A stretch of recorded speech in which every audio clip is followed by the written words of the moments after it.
niches and targets, etc., and saying, "Hi, Kevin, I saw your name pop up. I hope things are going well for you. Thought you might enjoy this fun little clip on choosing your attitude." Okay, so I give them a 2-minute clip from YouTube. Some of them open, some of them come back to me, etc. But I do believe that if I keep doing that reach out, like what John is talking about consistently, I am going to get some positive reaction and get some additional business out of it. So LinkedIn, even if you don't have a lot of contacts outside of LinkedIn, I think LinkedIn is a really good way for you to start maybe implementing John's strategy. And there's no reason why you can't do it 2 or 3 times a day.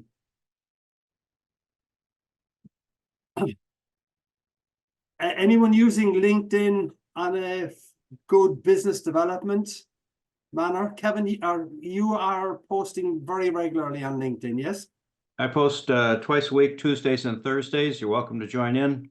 And I try to do under 100 words. I try to do under 2-minute video if I'm going to do a video. And I've been doing it, I think, for 1.5 years or 2 years. And I've gotten 5 jobs from it. I'm reminding people I knew 20 years ago that I'm still in the business. And then I get people who respond who I have no idea who they are. And when I am disciplined, I contact them and say, "Would you like to have a virtual coffee, my treat?" And then I spend most of the 15 minutes talking about them. Occasionally at the end, they say, tell me a little bit about you. And I have that brief.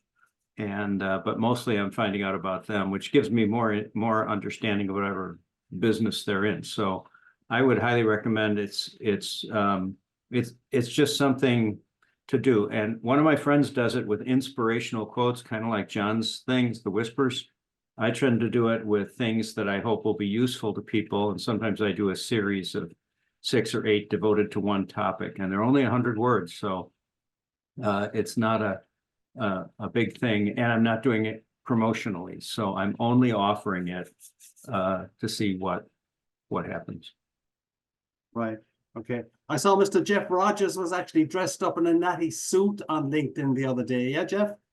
That's that's actually part of the I try and post 3 times a week. I'm in a pod that posts and we try and comment on each other's stuff, not just a hey, good post, but actually something the algorithm tends to like it when it's being read and conversations are being started.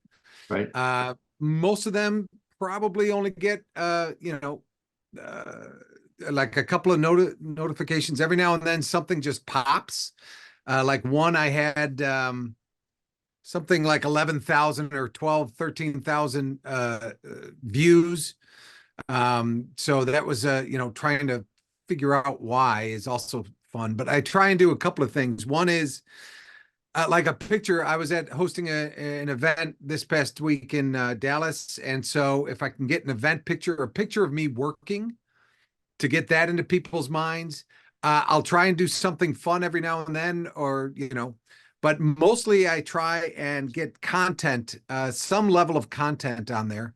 The reason for that being, when I'm interacting with a client, I can say, hey, did you see my last LinkedIn post? It actually has to do with this exact thing. The other thing it does is it verifies that you know what you're talking about. So if the first place that most people go is LinkedIn to check you out. What are you doing? What are you saying? Right. So if you don't have a picture, if you don't have a thing, I mean, it just immediately speaks to not being prime time yet. But if you're there and you've got all the graphics, you've got who you help and what you do, and then you're posting on a regular basis on the topic that you talk about, it tends to act as verification that you're who you say you are. So that's how I'm using it. Well, I'll reinforce again, listen to Bill Cates' podcast with Richard Bliss, who is a guru on this. Brooke, you've got your hands raised. Just wanted to share that I have a private Facebook group, and every day I post an image that I've found, which could be a picture or an image, a quote, and then I riff on it for 100 words or so that's related to my audience and my industry, what's my perspective on it, how we can relate this to our worlds. So it's been an easy way for me to invite people into my community to say I have this private Facebook group. Some are past clients, some are people I've never met. I've done it since January of 2022 daily. So it was validating to hear John say that now he has this content that's all built up and now he's thinking about creative ways of using it. I just share that as something that's really easy. And what I found was I got a lot of joy out of it, just putting this out into the world with my perspective to a curated group of people. I haven't yet taken it to LinkedIn. These are people who are opted into my group, but it was really great to hear John's creativity around it. So thank you. Okay, nice stuff. Anyone else using LinkedIn in any particular manner? What I do think, and I followed this up from Richard Bliss's comment, the podcast with Bill Cates, is that I am trying to respond or comment at least to 3 different pieces or posts that are on LinkedIn each day. And what I am finding is that there's a lot more people checking my profile on LinkedIn as a result. So, I mean, you don't actually have to create comment or content, just react to content. And what Bliss will tell you is that liking doesn't do a whole lot, but if you actually comment and do it in a kind of a careful and appropriate way, it may well actually benefit you quite significantly. Catherine Johns. I stopped using LinkedIn much when I took time off to take care of my husband, but I am getting back to it. For a while, I was posting 5 days a week, and then I sort of settled into 3 days a week. But I've been writing a newsletter since, I don't know, 2013. I have tons of content. So I was going and taking little snippets out of that and using those as a LinkedIn post. And this is a good reminder to me to get back on that track, because I can't, I mean, maybe one time somebody hired me because of all of that, but I think it's good to be seen, you know, that when people go to their LinkedIn, there I am again. The other thing I'd like to say is I kind of manage the LinkedIn page for NSA Illinois. If you have not liked that page, please do, because when members show up in that feed, I always like it, or sometimes I even comment. I'm a little hesitant about speaking for the organization because I might speak in a slightly different tone, but I have actually been given permission to do that. So to the extent that the likes help, I will do that if I see you. So I will see you if you are a fan or a liker or whatever of that NSA Illinois page. Okay. And I appreciate any comments you might have on those posts, because the idea is for them to be seen by more people. They're promoting our meetings or our speakers or highlighting somebody who's been interviewed that we can spotlight. Okay, all right. Jen, you've got your hand raised. Yeah, I was just gonna say, I try to be active on LinkedIn every day. Not that I'm always posting, but definitely what I'm training myself to do when I have a minute in line or something is, instead of sitting there looking at Instagram or whatever, like go to LinkedIn on your phone and make a comment or two. I will say that I have had new clients come through LinkedIn, primarily, and this is for my coaching business, not my speaking, but they've been people who've known me from previous work lives, and they've been watching, you know, my content, what I'm doing. And when the time is right for them, they reach out to me and they say, I've had one of them say, I've been silently watching you on LinkedIn for these last few years. And I say, why silently? Why aren't you saying? And they just like, I don't know. I don't think to engage with the post. So my point is that people are paying attention, even if you don't think they are, and talking about what you do and what you're passionate about. Over time, you're creating a brand for yourself, and it's really important. I also put in the chat a link to a podcast by a business coach named Kelly Roach, and she has a download as part of this podcast. She calls it the Miracle Hour Checklist, and it's like 1 hour a day. If we could all get into this habit, I'm working on it. 1 hour a day that's about putting out a piece of content and having conversations, whether it be phone calls or whatever. So, and she says, make an offer every day, even if it's an offer to an event or a resource you have or something like that, but it's a discipline to do that sort of thing. Right, okay. While we're just on this LinkedIn topic, and we spoke about podcasts earlier, which I wanted to come back to. But what we're basically talking about here is outbound marketing that ain't gonna cost you a penny, okay? And I think you should give some serious thought as to how you're gonna make this happen. So for instance, or we've got the LinkedIn commentary here, we don't need to go into that in much more detail. But what I think with LinkedIn, and I'm starting to do this a bit more strategically now as well, I say I want to try and comment 3 times a day. You don't need to, when you're trawling through LinkedIn, you might have difficulty finding, this isn't very interesting, this isn't very interesting. I think what will make it more effective is that if you comment at 3 different times during the day, because what actually happens then is the person who's on LinkedIn at that stage has a better chance of seeing you. That's my theory on it. In terms of podcasts, let's look at this strategically for a couple of seconds. Bill Gates does a podcast and he's paying $2,500 a month, or he's getting sponsored $2,500 a month. Someone else was it, Laurie, you said you're paying $800 a month for production, and kudos to you on that, and I hope it's going to generate revenue for you. But there's another way to really get visibility, and that is just to be guests on podcasts. And there's a couple of different outfits out there that do match you with podcasts. I've signed up for a group called Podmatch, PODMATCH. I put the link in just about 3 weeks ago, because I haven't paid the second monthly fee yet.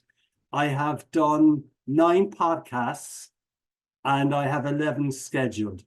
So we've got 20 podcasts for $60, $3 a podcast, right? You can't beat that. Now, a lot of the podcasts have very, very low listenership, and most of them are pretty okay in terms of the interview and their ability to interview.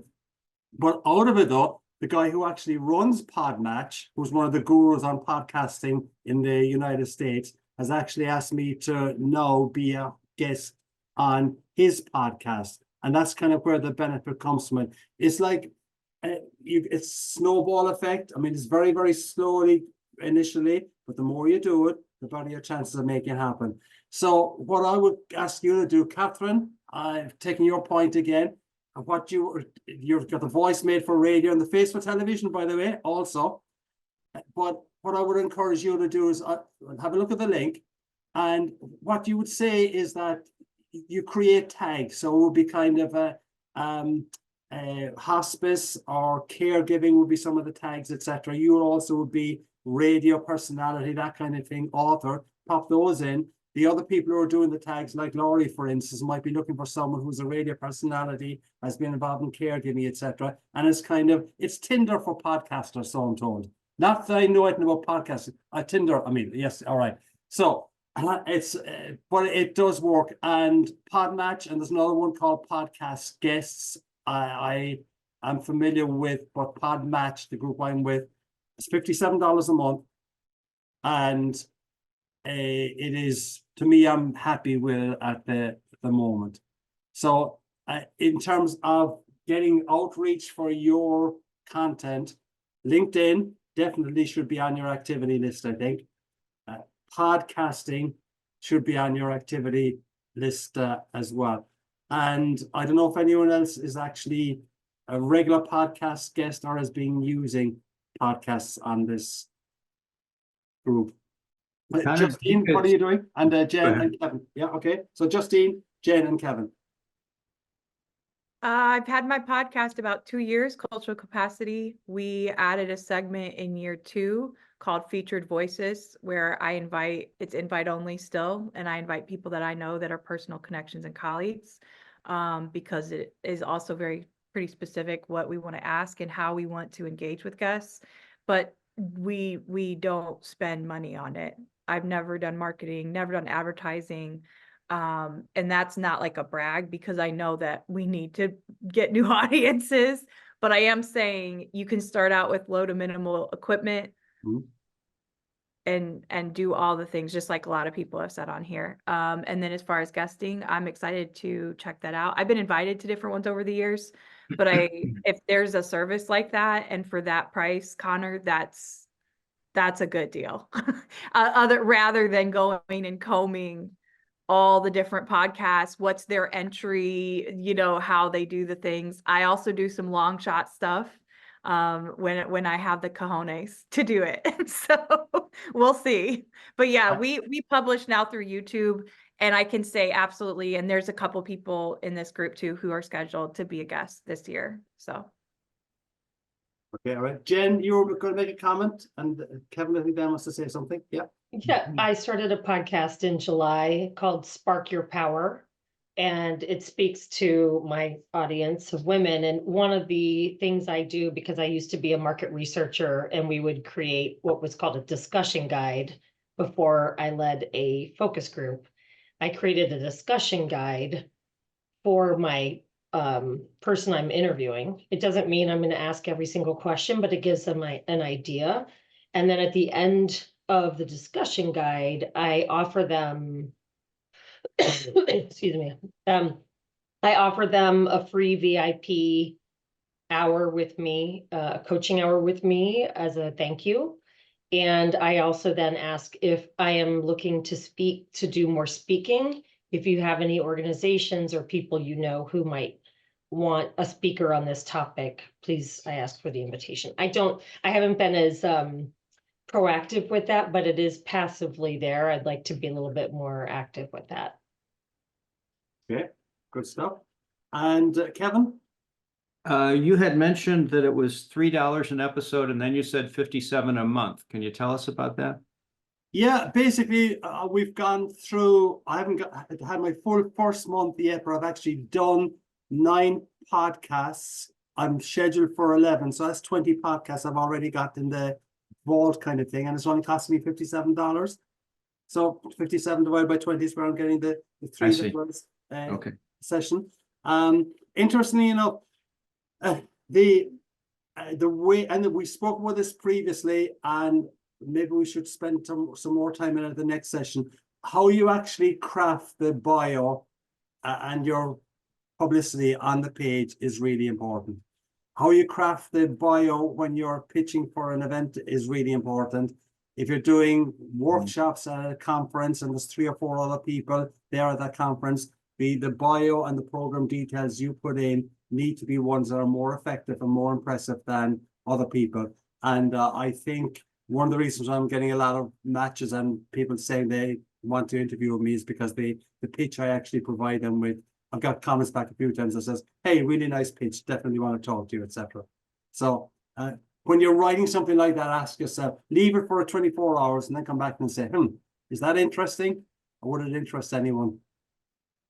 Okay. Yeah. Connor, does the podcast or pod match have a minimum number of months you have to do, or can you do 1 month at a time? 1 month at a time. I've kind of committed to 3 months, and definitely I would go for the 3 months. But it's you can also do one for, they've got a lower price for $27. But I wanted to, I mean, what's the difference really for 1 month? 57 is what it is, and it's well worth it. So in your area, you could be talking about leadership. You could give tags about personal development, whatever you wanted to put in there, Kevin, and then people will be looking for that as well. So they give you the 6 matches. They'll give me 6 matches this morning. If I respond to them and say I'm interested, etc., they can then decide whether or not they want to use me. After you clear out those 6 matches, they will say we're working on new matches for you. So this afternoon, I think about 7 hours after the first ones have been cleared, I've got 6 matches again. So literally, if you're really disciplined, I could be looking at 12 potential matches each day. Now, a lot of them, I kind of say, no, I'm not really interested in that one, etc. But it's well worth your while investigating. that was a quick follow-up, Connor. Do you find that you have to sift through quite a bit to find the right aligned ones?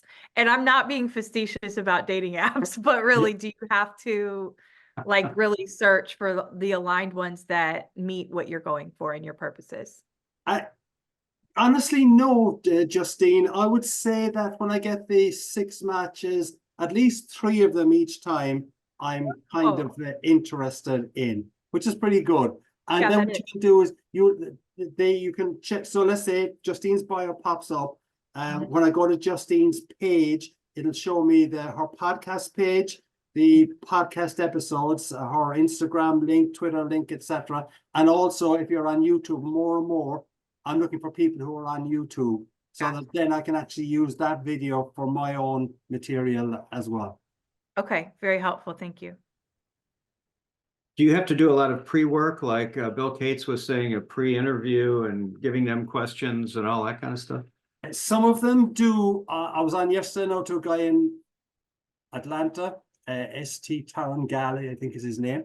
And we did supposed to be a 15-minute pre-interview. We spoke for 35 minutes and now we're scheduled for next week kind of thing. But some of them do ask for that. But I think the other thing you need to look at is check their podcast, see whether or not they actually ask good questions, see whether they're on YouTube as well. But I think it's a very, very inexpensive way for each of you here to get your message out. Because, oh yes, the other good thing about Podmatch that I like is that, let's say I got a match for Blogo, okay? I hit Blogo and I think, well, he wants someone who's kind of got good content, humorous as an author and from Ireland, etc. That's a brilliant match. But then Podmatch will say, this blogger asks people to pay to get on, or this podcaster asks for people to pay to get on his podcast. You can decide whether or not you want to go forward with the match. So they actually have a good kind of filtering system to make sure you don't get screwed by the podcaster as well. No. So This is the first time I've ever heard you spending money, Connor, so congratulations. You've joined the rest of us. we do a bit more than that, Kevin. There's quite a few other good ones. Actually, do you know what? The other one, well, let's go back to it. The other one spending money on, Terry Brock, who was on a couple of weeks ago. If you really want to get clued in on what's happening on AI, I would join his Start Raving Entrepreneurs. But again, that's Yoko. And again, that is one where you can start today, say goodbye tomorrow. But in terms of staying up to date on AI and so many different new apps, as was said, he's a good guy to get involved with. And is that like $100 a month or something like It's that? $100 a month, yeah. So it's $1,200 a year. But I mean, in terms of investment, and to be honest with you, to some extent with Terry's material, after 3 or 4 months, the impact is starting to wane a little bit because you just got a good feel for it yourself. But I think it's a good investment for you. But I'm conscious that some of you don't want to be spending a lot of money. So if you don't want to be spending a lot of money, I think Podmatch and LinkedIn might be the ways to outreach initially. Okay. Tish, you any comments on what we've been going through? No, I think it's all very helpful. So no additional, no yes ands at this moment. What's coming up, Connor?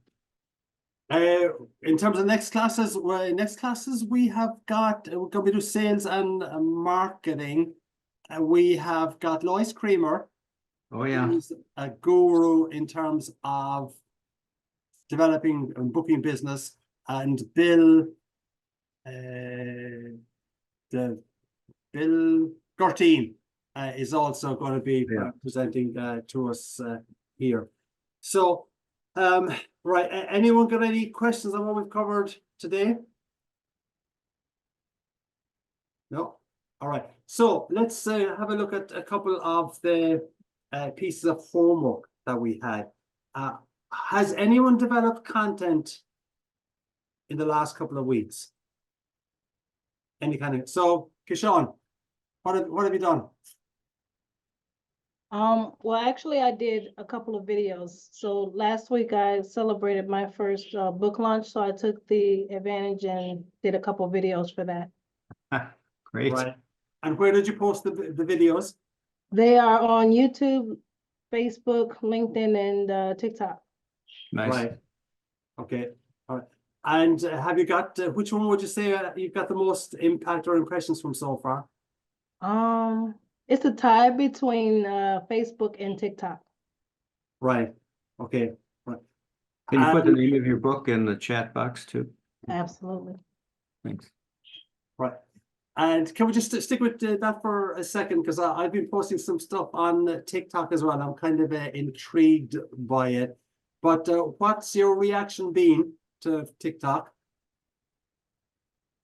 In terms of engagement, I think it does really well.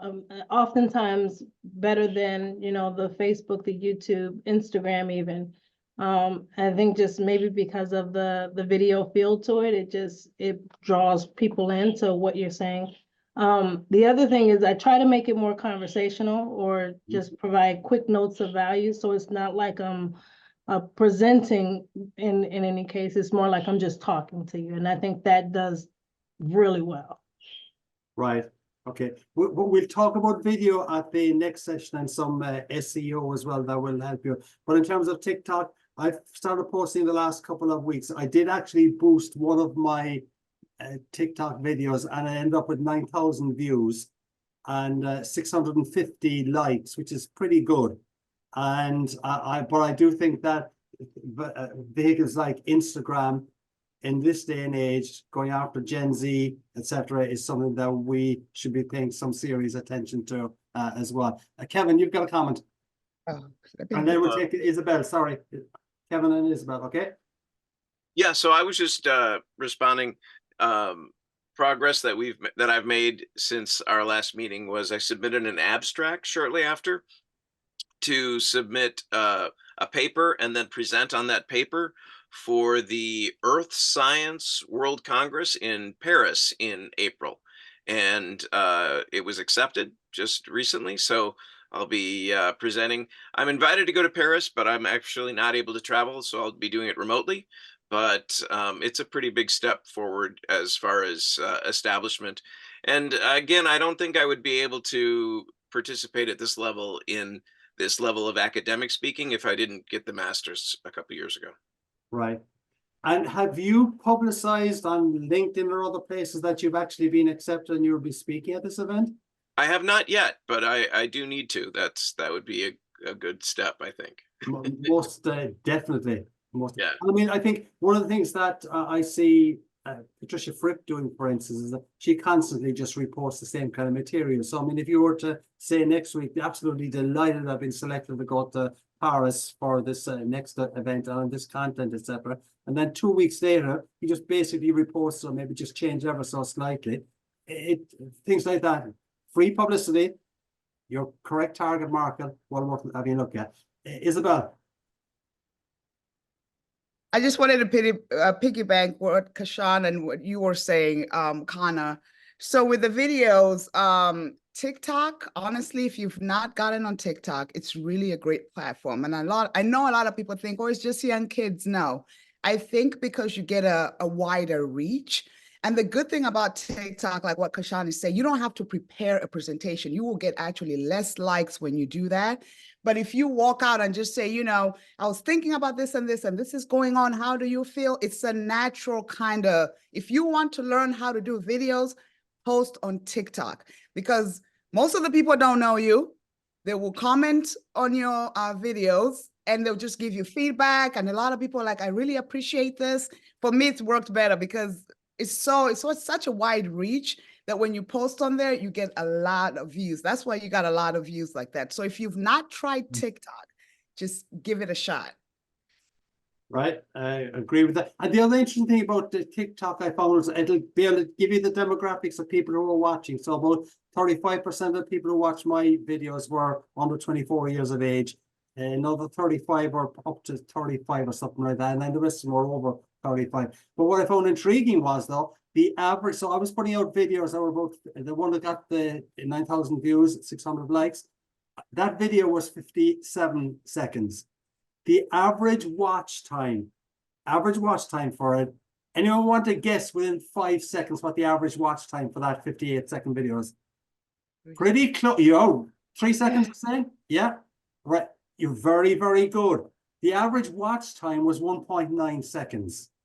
No, but what that means though, is that people just look at it and they flicked and flicked and flicked, but at least 650 people watched it and liked it. So it's intriguing the way you can, averages can just be so wrong in terms of giving a message sometimes, but obviously Justine and Teresa understand the way that TikTok does work.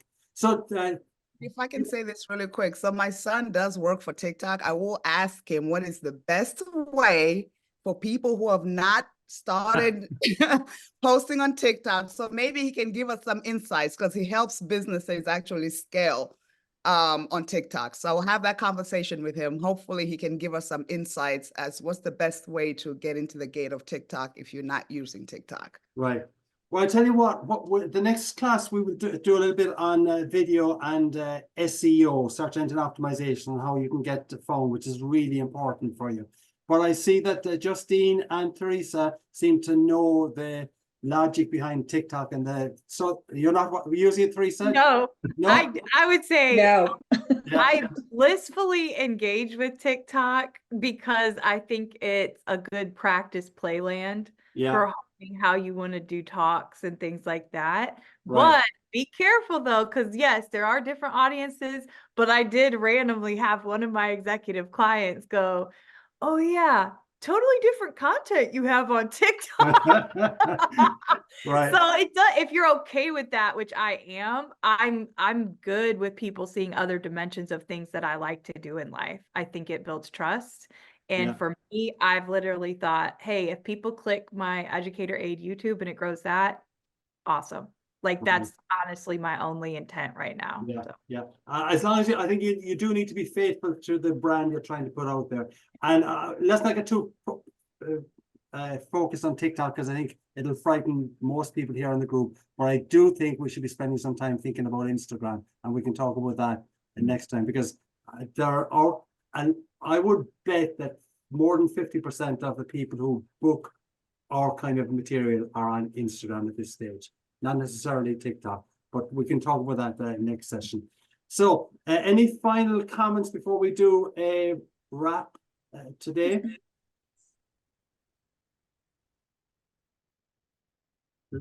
So I have a quick question, and I don't know if maybe take this offline, but I wondered if anybody else was doing the storytelling competition, or if that's yeah.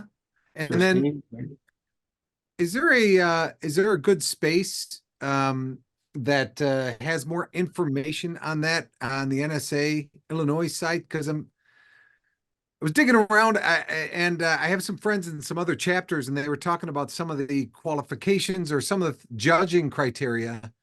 And I didn't find a lot of that on the NSA Illinois thing. So not to put you guys on the spot, I don't know if you're doing it. You might try to go to the national site, nsaspeaker.org. Okay. Right. For those of you who don't know, and you probably have seen it, but NSA Illinois and all the other chapters are doing a 5-minute storytelling piece, and applications have to be in by I think the 11th, Sunday the 11th. I'm sure, Jeff, if you're interested, phone Christy on Monday and say that Kevin said that you would get an extension. Okay. I Actually, Marty would be, she's been managing that, so Marty would be a good go-to. And I just dropped the link from our page, and if you scroll down, there is quite a bit of information. I don't know if and it has like the timeline, fees, dates, things of that nature. If you don't get all of your questions answered there, I would recommend reaching out to Marty because she's been kind of driving this ship. Right. Okay. Yeah. I did sign up. I did already submit the fee and everything. So I'm going to submit the video, but I had a couple of questions about content directions. Right, okay. I would concur with you. I thought it was a little bit confusing, but here's one of the reasons why it might be worth your while doing it. I think you got to pay $50 initially, is there, or something? Yeah, all right. So you're obviously you're kind of going into really professional, competitive mode when you're doing this video. Presumably, it wants to be the best one you can possibly do. You've got 5 minutes of wonderful content after this, Jeff, that you wouldn't have if they weren't doing this competition. So it's the same, Justine, I think you raised your hand as well. I would be amazed if you can't use that 5-minute video later on your website or on YouTube, because now you're putting real effort into it. And we've said it previously, you don't have to be in front of an audience to put your content on YouTube, and if convinced event planners have good content and show that you can walk and talk at the same time is half of the battle at least. All right, any final comments? We're ready. So are we all ready for the Taylor Swift Super Bowl? We are? Yes, yes. Yeah. Who's going to win the Super Bowl? Who says Kansas City Chiefs? Raise the hand if you say Kansas City. Right. Who says San Francisco? Okay. Who doesn't care? Yeah. I've got a friend. She was actually president of NSA Illinois a couple of years ago. She's out in Wheaton, and she says she hates when people make sports references about when they are presenting. And she says if she hears one more time that the person hit the ball out of the ballpark, I will kill that presenter, because half of the audience has zero interest in sports normally. So it's just a matter of kind of staying in touch with your audience and communicating with them. Kevin, final points? I'm just going back to, we all know what to do, don't we? We know what we individually need to do. And so between now and the next time, we have a few weeks, make that one move and then come back and tell us how it felt, and does it feel like you're on the right track? I think that's the thing we want to go for, is, am I on the right track? Right. Okay. Tish, final comments? Track your numbers, track your relationships, and track what matters. Brilliant. Okay, I like it. All right. I see Isabella saying that she's looking more forward to Usher's presentation, all right, Heck yeah. than the football game. Tell you a quick story about professionalism. Some of you will know that I am a big Bruce Springsteen fan. I'm actually going to Cork, Ireland in May to see Springsteen play in Cork, Ireland. Right. But he did the Super Bowl maybe 10, 12 years ago, 12-minute set. Clarence Clemens, who was the saxophone player in the band, the big guy, the wonderful player, he's left us now, he's up there. He wrote, in his book, he wrote about the way they prepared for the 12-minute set. Springsteen was doing songs that he'd been doing for about the previous 25 years. They rehearsed for 4 days for that 12-minute set.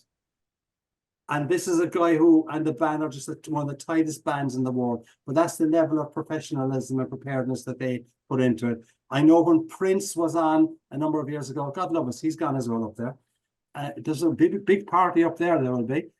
He actually spent ages, I can't remember how many hours he spent actually prepping his 12-minute set as well. And it's a really good lesson that no matter how well you know your material, you got to adapt it, craft it, and time it to the right audience. So the 5-minute pitch that you're going to do, Jeff and Justine, I know it'll be fantastic, but one thing I would say is don't try to put too much into it. 5 minutes is a wonderful time to be able to get a good story told. I wish you well on that.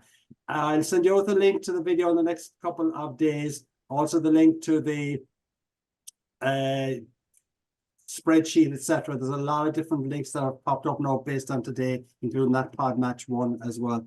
And we'll see you all in a couple of weeks. Yeah. Yeah. Stay well, you all.